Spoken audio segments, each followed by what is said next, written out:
Fala aí, eu sou o Luiz Otávio. Eu sou a Ana Cláudia, nós somos os dois faladores. E o tema de hoje é até onde vale a pena o debate.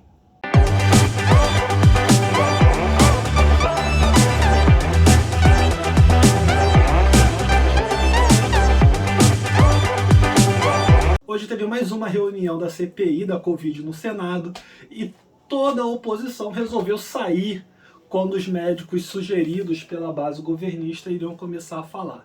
Desde o relator até o segundo presidente da comissão e todos os outros senadores. Inclusive teve um que foi tomar vacina na hora que estava tendo a reunião.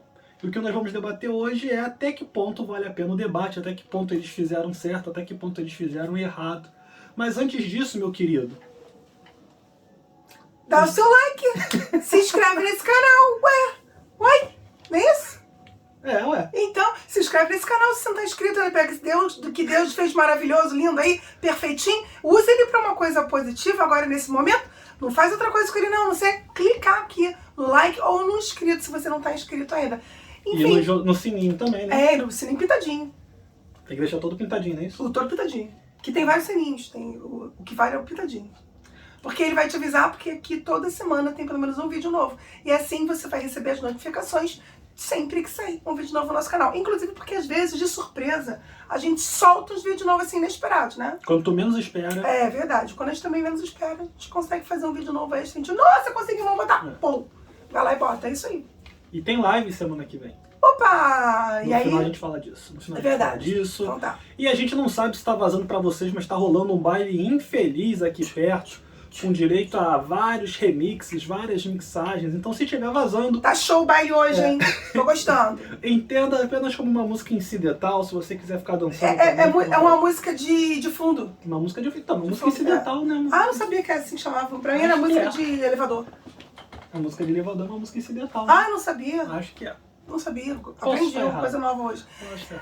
Enfim, só quero coisa de uma coisa. Na verdade, eles assistiram a abertura deles. Que tinha que votar alguma coisa. Né? Eles fizeram algumas votações que foram até bem interessantes. O começo foi muito interessante, porque exatamente estavam falando sobre a última live do nosso presidente, onde ele fala, né, sobre a verdadeira imunidade, aquela que é do balacobaco, que realmente surte efeito.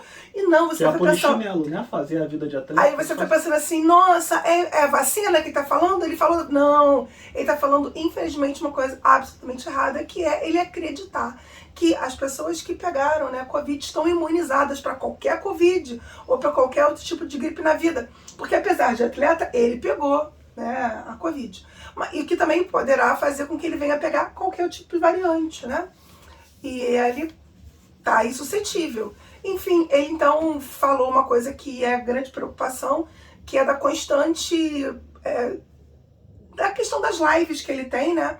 E aí eles querem, de alguma forma, que o YouTube, Facebook, Twitter, seus representantes aqui no Brasil se manifestem sobre isso, para que exatamente consiga, porque o Trump foi banido. Isso que eu ia falar, lembrando que não seria a primeira vez, né? O Trump foi banido das redes sociais. Eu acho que pode ser um grande orgulho pro Bolsonaro ele ser banido como amigo dele. Eu acho que é bonito, eu acho que tem tudo a ver. Que se você se espelha num cara... E você começa a acontecer com você o que aconteceu com ele, significa que você está no caminho certo. Lembrando que o Trump foi banido por causa da invasão ao Capitólio, né? Não foi por causa da Covid, apesar de que na época ele já estava falando algumas besteiras. Ele já havia recebido algumas sanções, mas foi principalmente por atos antidemocráticos. O que não quer dizer também que o nosso presidente não venha cometendo atos antidemocráticos, né? Nas suas lives e também nas suas redes sociais. Mas esse não é o tema de hoje, que a gente poderia só falar sobre... Escreve aí se você quer um vídeo sobre isso. A gente pode falar sobre isso. A gente pode tentar fazer um vídeo um dia falando sobre isso, quais os crimes de responsabilidade que Bolsonaro ainda não cometeu, porque do jeito que tá, deve estar mais fácil de dizer os que ele não cometeu. A gente pode até tentar chamar um professor de penal aqui para falar com a gente sobre isso. Mas aí seria o professor de penal? Hã? Seria o professor de penal para falar sobre os crimes? Sim, porque são crimes. Claro. Então tá, então a gente pode procurar até um professor de penal e fazer uma live sobre isso, de repente. Né? Escreve aí nos comentários o que você acha da ideia. Mas vamos falar aqui do tema mesmo de hoje. Né? O cerne da nossa questão. Que é algo que a sociedade vem debatendo há muito tempo, inclusive. Até que ponto vale a pena bater palma para maluco dançar? Eu gosto muito desse ditado, porque ele é muito verdadeiro. né? Não bater palma, maluco dançar, significa dizer que se você ficar ali incentivando, de alguma forma fomentando aquilo, aquilo vai continuar e vai alimentar. E isso é uma coisa que, infelizmente, se descobriu muito tarde e que foi muito mal usado. Porque inicialmente, inclusive, até quando o Bolsonaro surgiu e todo mundo ficava rindo dele no CQC, no Super Pop, se fez exatamente o que o ditado não pediu para se não fazer. Se bateu palma pro maluco dançar. O maluco dançou, conseguiu alguns fãs, né? Gostaram da dancinha dele e resolveram então segui-lo, serem seus fãs, fazer uma como é que fala? Como é que é uma fanfic? Uma fanfic não. É o que é? Uma fanfic? Fã-clube. É um fã-clube. Eles são fã-clube, então, pra exatamente ficar batendo palma pra Adolfo Bolsonaro sair. Até hoje esse grupinho tá ali, ó. Bolsonaro, mito, mito. E aí, é uma grande discussão, né, que se tem até hoje. Inclusive fizeram-se até alguns estudos sobre isso. Até onde esses programas, essa visibilidade que ele ganhou e esse público que ele não rejeitou, que isso que é muito interessante, porque existia um público que ria dele. Ele nunca inicialmente ele não rejeitou esse grupo. Inclusive ele conseguiu converter algumas dessas pessoas que inicialmente foram para lá para zoar, para rir dele, mas ele acabou convencendo essas pessoas, porque bem ou mal ele tem uma forma de se comunicar com algumas parcelas, algumas pessoas, que é bem eficiente, ele consegue se comunicar com Não, gente, assim, é só você ver em qualquer boteco que você vai, em qualquer padaria, em qualquer banca de jornal, ou até mesmo num consultório médico, né, há um mês atrás, a gente passou por uma situação do tipo, você vai encontrar alguém dizendo que o Bolsonaro fala, como se fosse a maior verdade do mundo. Então, na verdade, ele só repercutiu, ele só fez ecoar algumas ideias que a gente sempre viu pessoas defendendo no dia a dia. E só que essas ideias que claramente são absurdas, acabaram chegando no poder máximo. E acaba legitimando isso, né? E aí exatamente nessa postura é que alguns acreditam, né, que foi orquestrada essa debandada da oposição da CPI de hoje, porque hoje era o dia que estava sendo muito guardado pela situação e pelos governistas, né? Que era o momento em que 2 médicos falariam sobre os benefícios e todos os testes que eles vinham fazendo com relação ao Covid. O grande problema tem... Um parênteses, eu já acho que essa base governista, dizem que eles estão se saindo bem, tá? Quem analisa diz que eles estão saindo bem porque, tá tirando leite de pedra, porque né? eles entendem que, em termos práticos, não houve dano à imagem do presidente ainda. Aquele grupo que acredita nele continua acreditando, não houve uma redução da popularidade dele por causa da CPI. Significativa não, mas já houve. Mas uma coisa que esses caras estão sempre se estripando toda vez que eles acham que alguém que eles estão convocando vai dar ibope, vai dar bom pro presidente, sai pela culatra. Então, Anísio Yamaguchi, gente, assim, o que ficou foi a imagem do Otto perguntando para ela se ela sabia a diferença de um vírus para um protozoário.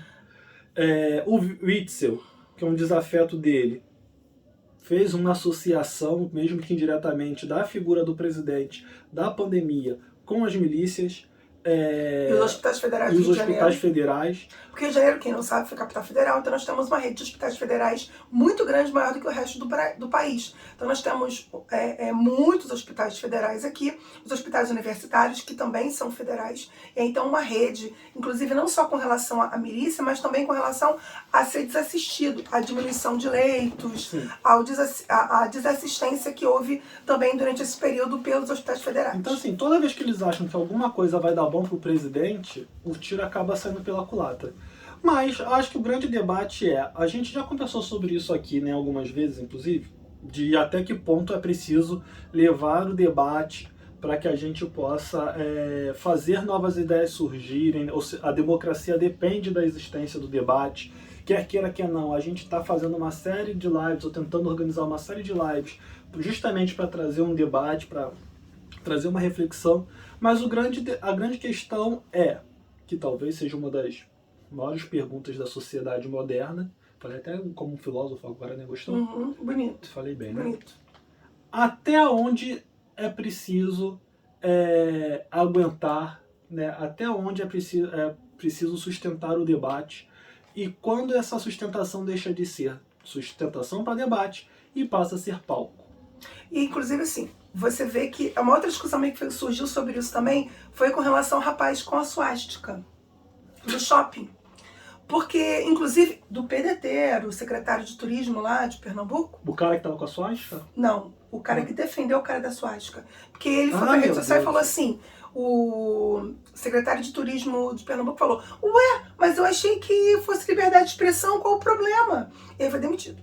E foi expulso do PDT. Graças a Deus. E aí, o que é interessante é porque às vezes as pessoas parecem que não conhecem, não conseguem discernir bem, quando é interesse para elas, Você fala, não o quero. limite entre o legal e o ilegal, a liberdade de expressão, um direito e um abuso de direito, ou um excesso, ou até mesmo um ato ilícito. Então, assim, até as pessoas não sabiam, ele falou que não sabia, que era crime federal andar com suástica. Então, se você não sabia pelo também, amor de Deus, gente. é crime federal, gente, você pode ser preso. Você pode responder um processo por estar andando com suástica. Inclusive, aqui no Brasil, até porque a gente não viveu isso de uma forma como se vê na Europa, pelo amor de Deus, se você um dia tiver a oportunidade de ir para a Europa, não faça isso lá, nem por brincadeira, que você vai receber uma punição muito grave. Uma piada que seja mencionando qualquer coisa do tipo. Não faça, não Há pouco pode. tempo até a gente comentou, inclusive, tem um vídeo nosso comentando isso, que um participante do BBB de Portugal foi expulso. Sim. Porque está fazendo gestos nazistas, né? Então, assim, claro que a Europa, ela foi assim, Como piada, ele estava fazendo gestos nazistas como piada. É bom que fique claro. como gracinha, né? Gracejo. Embora ele fosse realmente um participante... Polêmico. Não, de extrema-direita. Era uma pessoa que tinha viés de extrema-direita e pensamentos desse sentido. Então ele não estava fazendo piada do tipo assim, vou zoar isso aqui, não. Ele estava fazendo com leveza, mas era algo que ele acreditava. Ou pelo menos aparentava. E aí ele foi expulso do BBB de Portugal, nem se conversou sobre isso. Então, assim, o que eu acho que é importante nesse ponto é que uma discussão que a própria Anísia trouxe foi que algumas pessoas passaram a defender a Anísia, porque quando ela foi confrontada mais duramente por alguns senadores, as pessoas se doeram.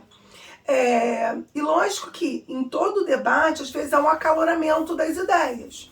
E quando isso aconteceu, quando o senador Otto, por exemplo, perdeu um pouco da paciência com ela, até porque ele é médico, ele então se entendeu que era melhor talvez, e foi até quando ela chegou lá, porque a gente perdeu tanto tempo falando aqui do absurdo, da negação, não vamos perder tempo com isso, vamos trazer pessoas que expliquem pra gente o que é, a partir disso não tem mais que discutir esse assunto. E foi isso, mas só que havia essa pressão de também se ouvir, a ideia de se ouvir um outro lado. Todo o problema parte é que será que existe na ciência um outro lado? Porque o que não é ciência, qual é o outro lado então da ciência? Se a gente pensar no revés, né? Como a ciência vai debater o que não é ciência? A gente até conversou um pouco superficialmente na live com a Isabela sobre isso. Mas assim, como a ciência vai debater a não ciência? Porque as coisas são debatidas dentro dos seus respectivos campos. Então, a partir do momento que você começa a tratar de não ciência, não há como a ciência argumentar. Então não há como existir o debate, porque como você vai debater coisas que não estão dentro do mesmo grupo? Por exemplo, não dá para você debater laranja e macaco. Não dá para você falar assim, eu prefiro macaco, e o outro falar, mas eu acho que laranja tá certo, sendo que são ambientes totalmente diferentes. Não há um elo ali para que se haja o debate. Uhum. Né? E a mesma coisa acaba entrando de volta, né, puxando mais claramente para o nosso debate central, que é o bom senso e a ausência de senso. Porque você pode até querer... mas aí você pode debater o que é bom senso ou não? Beleza, você pode debater o que é bom senso ou não, mas a partir do momento que você não tem senso, não tem como você criar um debate. E é nesse viés que hoje também o senador Humberto, o Renan e o Randolph deram uma coletiva, e uma das coisas que eles estavam falando é que eles vão investigar uma outra linha, que é a linha do dinheiro do follow the money. Por quê? Embora se fale muito, a cloroquina é barata, mas o povo está gastando um dinheiro enorme e se acabou... inclusive esse laboratório, Aspen, é um laboratório que eu gostava muito, porque ele fabricava um remédio para o cabelo que eu gostava pra caramba, chamado Foline. E ele parou de fabricar, descontinuou a fabricação para poder se dedicar à fabricação de cloroquina. Ele descontinuou vários remédios dele, que não davam um grande lucro, mas ele descontinuou. E focou na cloroquina porque ele precisava de alguma forma produzir em quantidade para atender essa demanda, porque era uma demanda do governo, de planos de saúde, de hospitais e de farmácias, que esse é o grande problema. O Brasil é um país que de forma muito curiosa, onde você encontra 2, 3 farmácias por quarteirão, onde há uma cultura da automedicação muito grande, onde há um nível de vigilância e fiscalização nas farmácias com relação a remédios controlados muito pequeno, e que a população acaba tendo acesso a remédios controlados de uma forma indiscriminada e descontrolada. E aí você ouve na televisão, você ouve numa live, você ouve falar alguém aqui, outra pessoa ali, você vai na farmácia, conversa com o balconista, que não é farmacêutico. Normalmente o cara que está te atendendo lá na farmácia, ele não é um farmacêutico, embora toda farmácia, por lei, obrigatoriamente tem que ter um farmacêutico de plantão. Mas geralmente não é. Mas ele tá lá dentro. O farmacêutico não te atende. Ele fica lá dentro. Pode ser que um ou outro em algum momento ajude por causa do movimento, mas não é ele que te atende, tá, né? Você pode até pedir para chamar, você pode pedir essas coisas. Mas normalmente, mas de novo, não é o hábito. O farmacêutico, ele vai tirar alguma dúvida sobre o medicamento. Sobre o que de repente o médico quis dizer, que às vezes você não conseguiu ler.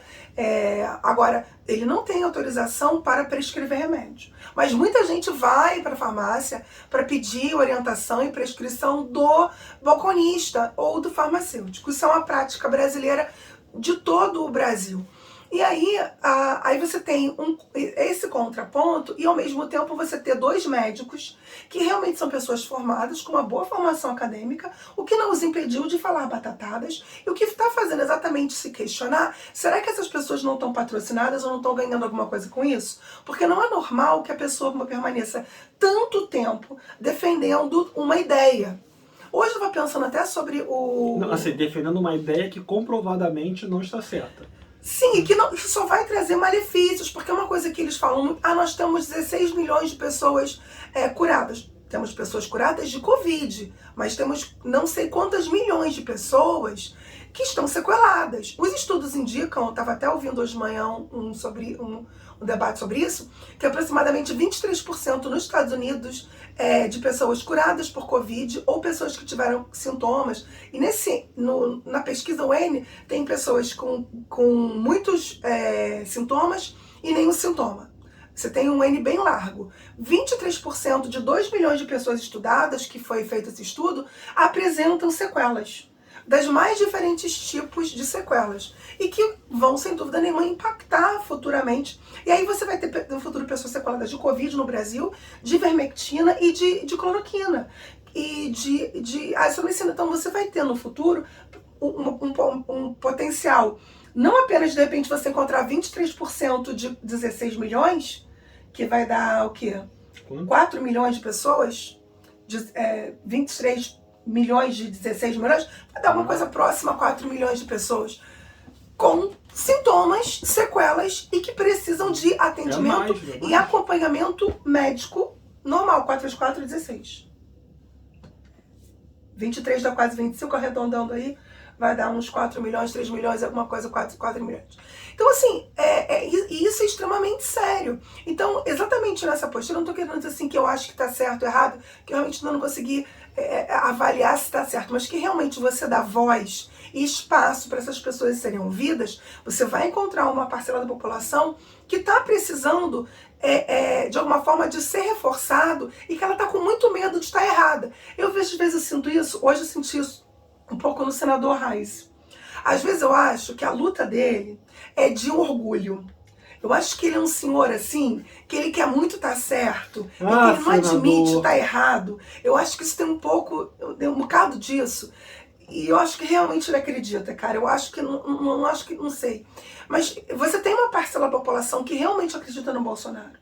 E que realmente segue e acha que a Globo está mancomunada, que há um complô mundial para derrubar o Bolsonaro, porque que há um complô mundial da indústria farmacêutica para ganhar dinheiro. O Bolsonaro cresce também em cima dessas ideias de que existe todo um movimento internacional para acabar com os países. Então, se existe todo um movimento internacional para acabar com os países e o Bolsonaro se levanta contra esse movimento, obviamente o mundo todo vai estar contra ele. E uma coisa que eu também acho interessante a gente pensar é que se a indústria farmacêutica está envolvida nisso para vender vacina, a indústria farmacêutica também pode estar por trás das ideias de cloroquina também para vender cloroquina. Que é mais barato. Porque já que nem exatamente.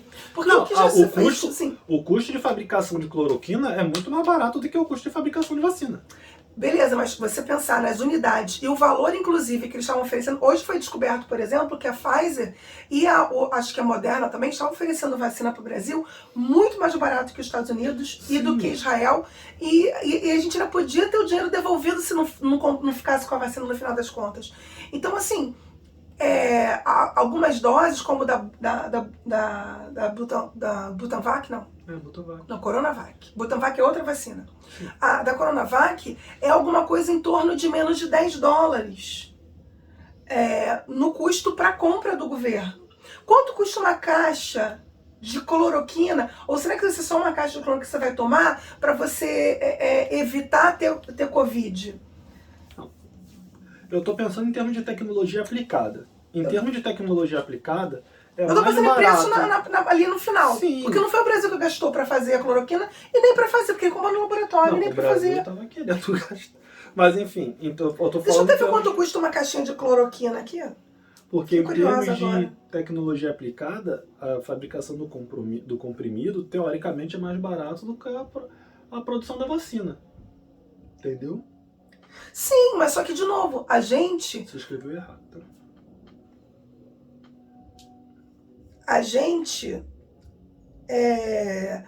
não. A gente tá falando porque o Brasil não tá gastando dinheiro em nenhuma das duas Sim, coisas. mas eu tô falando em termos da indústria farmacêutica. Eu já que você entendi levantou. isso. Só que no final das contas, a indústria Pra farmacêutica gente, não. quer vender. Sim, Ela vai mas vender. Ela vai mesmo assim, vender. é mais barato comprimido. Por mais que eles tenham baixado o preço, é mais barato comprimido do que vacina. Ó, deixa eu botar aqui, preço. Vamos ver. Quanto custa uma caixinha de cloroquina? Ó, na Pague Menos. Tá recebendo merchan pra ficar falando o nome? R$58, tá? Quanto que é isso em dólar? $10. $11. Quanto é que custa vacina? $11. E outra coisa, é uma caixinha com 30 comprimidos. Quanto tempo o cara tem que tomar cloroquina para ficar evitando isso? 1 ano, 2 anos, meses a fio? Porque tem que continuar tomando, porque é para prevenir, não é?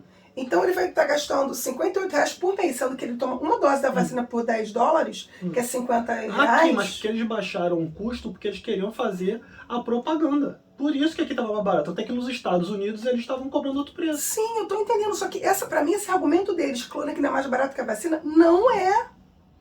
Não é. Pra população que tá comprando, primeiro, eu vou tirar R$58 e vou comprar da minha grana, ou vou ter que ir lá na posto de saúde pegar. A população que tá pagando, a população nem paga a vacina diretamente. Sim, olha que maravilha! Mas o que está se debatendo é a vantagem para a empresa farmacêutica. Mas a empresa farmacêutica, ela vai vender muito mais cloroquina porque ela tem que vender uma caixinha para 30 dias, uma vacina uma vez E aí só. ela lucra.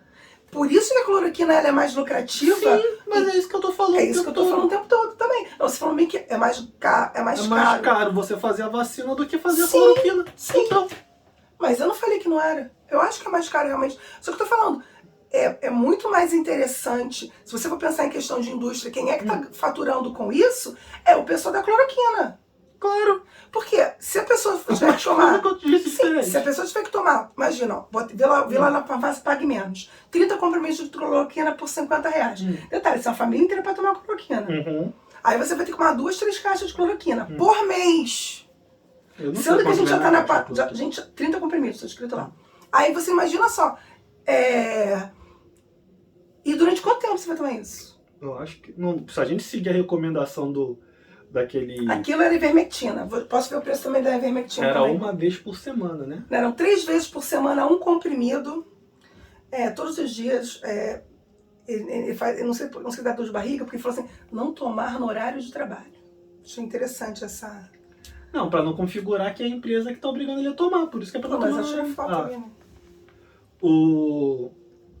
Mas enquanto ela tá procurando o preço, e aí a gente volta pro grande dilema de que é assim, você fica debatendo, você fica batendo palma pra esses caras falarem, pra aqueles caras... A ivermectina é baratinho. R$9,99. É R$9,99. Na promoção, né? Na promoção, e eu tô tentando descobrir, ele era 28, quantos vem na caixa? Aqui não apareceu quantos vem na caixa que deve ter. 2 comprimidos, tá? Por R$9,99, até porque 2 comprimidos só. O outro vem 4. Era 6 miligramas, só que tinha que tomar 3 por semana. Daquele outro a gente não conseguiu ver, né? Porque isso daí já é outra marca.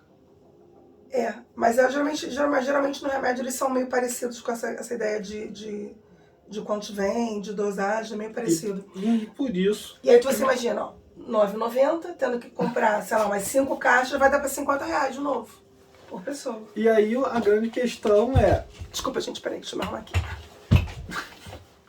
A grande questão é até onde, né, e eu voltando, né, tô ficando repetitivo, até onde vai o debate? Para que vai ficar se debatendo? Para que vai ficar se dando palco?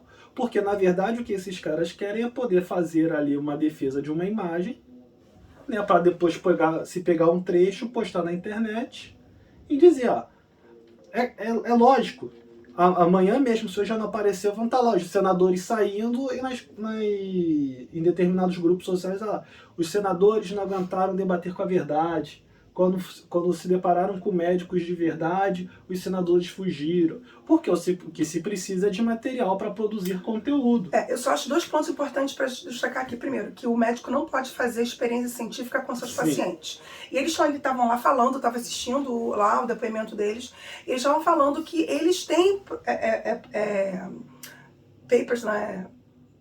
Artigos publicados, exatamente mostrando que na linha de frente, porque eles são pessoas que estão... E o discurso deles é isso. Eles são médicos atuantes que estão atendendo hoje no SUS, atendendo os pacientes com Covid e que eles estão usando e estão recebendo resultados. Só que eles não podem estar computando o resultado de paciente porque eles não podem fazer experiência com os seus pacientes. Porque não é possível fazer experiência científica com humanos, principalmente sem nenhum tipo de autorização, fiscalização, método científico. Então, se eles estão fazendo isso, eles estão extremamente errados. Eles têm que mostrar que tiveram, que aquilo faz parte de um estudo que foi autorizado.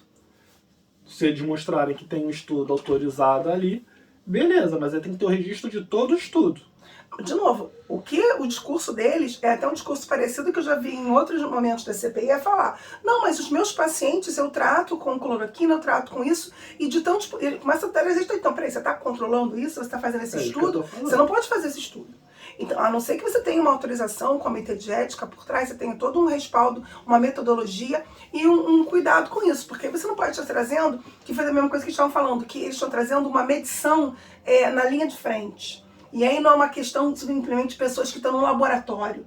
A medição deles é verdadeira porque são medições de linha de frente, de pessoas que estão atuando no combate contra o Covid. Então, por isso que seria muito mais verdadeiro o que eles estão trazendo, porque são pessoas que estão ali na luta e vendo a coisa acontecer e trazendo o fato real. Não, foi até o Marcos Rogério contou, mas ele fez faculdade também. Ele falou que está trazendo os dados, né, do que está acontecendo de fato para as pessoas. E não simplesmente de uma pesquisa que pode ter 1000 interesses, mas simplesmente estão trazendo a experiência pessoal deles. Até usar uma expressão que agora eu me esqueci. E aí o problema todo, que eu achei interessante uma fala do Renan, que ele falou assim, eu não tenho perguntas para fazer, porque eu já sei o que vocês vão dizer. E aí quando eles começaram a confrontar, porque eu já sei o que eles vão dizer. Não tenho nenhuma dúvida sobre o que vocês pensam, não tenho nenhuma dúvida sobre o que vocês acreditam e sobre o que vocês defendem. Então eu não tenho nenhuma pergunta para fazer para vocês. Por isso que eu vou me embora. Me recuso a fazer qualquer tipo de pergunta porque eu já sei qual é a resposta. E o interessante é que realmente, se você pensar bem, todas as vezes, todos os dias na CPI, eles trazem os argumentos deles. Só que, claro, que diferente do pessoal que está contestando o governo, a oposição, não tem nenhum médico senador do lado do governo, já percebeu? Você tem alguns médicos que é Humberto, Otto, e tem um outro que eu esqueci o nome também, que ele é do PT. Você tem alguns médicos que estão no lado da oposição e do centro, que também tem um pessoal que não gosta de se colocar como oposição, mas como centro. Mas do lado dos governistas, você não tem ninguém médico que domina o jargão, que domine ao ponto de estar discutindo e argumentando. E aí, acho que a grande oportunidade que eles acharam que tinha... Né? Porque uma das coisas que eles precisam fazer é colocar em descrédito a ciência. Se você coloca um médico ali, se você coloca alguém da ciência ali daquele lado, como que você vai descredibilizar um cara que está do lado deles? Então não pode ter médico ali, não pode ter cientista ali. Eles levam cientistas que não fazem parte do grupo. Mas, de novo, amanhã esse povo vai ter esse candidatão, tá se elegendo. Ah. Aí vai ter um médico do lado deles, vai ver. Mas Daqui a aí pouco não vai ter. estar na comissão. E assim, isso, mas quando eles querem, eles levam, porque assim. E aí era a chance que eles tinham agora de ter alguém no jargão médico, mostrando um domínio, mostrando conhecimento, né? Deitando lá o seu látis e falando que é formado aqui, formado ali, formado aqui, formado ali. E tem isso, tem aquilo, que esse é o currículo. E hoje eles são também assessores do governo. Eles não são simplesmente, depois foi uma coisa que foi trazida, eles não são simplesmente palestrantes. Eles são conselheiros do Arthur von Traub, que é o secretário para assuntos especiais da presidência. Então eles são hoje servidores públicos comissionados, né? Já que eles não são concursados. Que beleza. E aí, de certa forma, eu acho que talvez valesse a pena ter ficado um ou outro um pouquinho para fazer algum tipo de pergunta, exatamente porque eles são pessoas que estão ali numa posição e num papel de estar orientando e determinando as políticas públicas de saúde do governo, que não tem nada a ver com o Ministério da Saúde. Mas eles vão perguntar isso pro Osmar Terra. O que eles poderiam perguntar para os caras hoje, eles não quiseram perguntar para mudar pau, que vão perguntar para o Osmar Terra. E para aquele médico infectologista, Zanotto. É para esses dois que eles vão perguntar. Esse um dos deles também era infectologista, eu fiquei espantada também com isso. Mas então é isso, né? Eu só queria falar uma coisa que eu achei incrível, assim, de uma tese deles, que eu tava vendo eles defender a tese, que é assim, falou que é o seguinte, que as variantes se deve à aglomeração interna em casa. E aí, porque as pessoas ficam em casa e não vão pra rua, elas, ao estarem em casa constantemente, ou por ter que sair para comprar uma coisa, vir e voltar, elas acabam criando variantes no ambiente interno. E haveria um estudo que ele falou, que ele fez estudo matemático, mostrando que quanto mais você faz lockdown, mais você aumenta a possibilidade de incidência de novas variantes, pelo contato familiar. Eu achei isso brilhante, brilhantemente louco, porque eu pensei, gente, se na família eu faço isso, imagina na rua, né? E aí eu não sei se tá querendo trazer que algum componente hereditário faria com que o vírus mutasse mais facilmente, mas eu não acho que teria nenhum tipo de embasamento, esse tipo de raciocínio. Você não precisaria de uma variante, porque se você está num grupo reduzido, num grupo estreito que tenha uma variabilidade genética pequena, não tem por que você formar novas variantes, porque aquela que existe vai perpetuar. Ou vai fazer mal ou vai fazer bem. Não, e isso é uma coisa assim que eu não sou da área, vocês sabem isso do direito, mas eu pensei assim, falei, gente, mas faz no maior sentido isso, porque... O que poderia acontecer, se você quisesse, era uma seleção mais específica. Mas não daí a dizer que isso vai gerar um aumento das variantes, mas enfim. Até porque, assim, isso que é o mais louco, porque assim, aí, tipo assim, você criaria uma variante em cada casa e essas variantes vão ficar brigando na rua quando elas se encontrassem, e aí depois ia criar uma super variante, enfim. Eu achei meio louco porque eu não entendi por que você criaria uma variante dentro do mesmo grupo genético, enfim, com o mesmo tipo de convívio, estilo de vida meio semelhante. Pra mim não faz muito sentido. Eu, se eu fosse um vírus, eu não mutaria nessa situação. A não ser que você precisasse. Mas por que eu precisaria se todo mundo ali é a mesma família? Porque de repente você não está fazendo mal ali.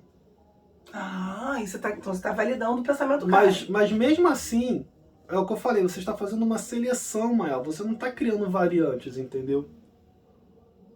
Mas no entendimento desse cara, ele achou que isso faria uma variante. Não.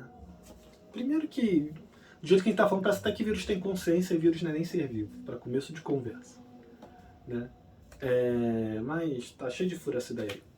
Enfim, gente, a gente continua achando que bater palma pra dançar não é tão positivo assim.